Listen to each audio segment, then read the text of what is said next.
حضرت شیخ سعدی رحمۃ اللہ علیہ بیان کرتے ہیں کہ حضرت بایزید بسطامی رحمۃ اللہ علیہ عید کی صبح غسل کر کے حمام سے باہر تشریف لائے تو کسی نے تشت میں بھری ہوئی خاک آپ کے اوپر پھینک دی۔ اس کی یہ حرکت بہت تکلیف دہ تھی، لیکن آپ رحمۃ اللہ علیہ نے اپنے دونوں ہاتھ خاک سے جھاڑے اور فرمایا کہ اے نفس، تو آگ کے قابل ہے، پھر اس خاک سے کیوں مشتعل ہوتا ہے؟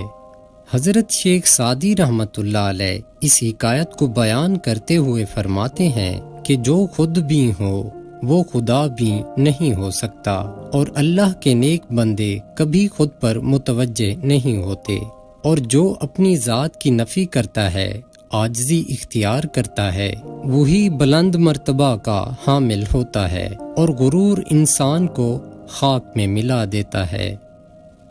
ناظرین و سامعین، حضرت شیخ سعدی رحمۃ اللہ علیہ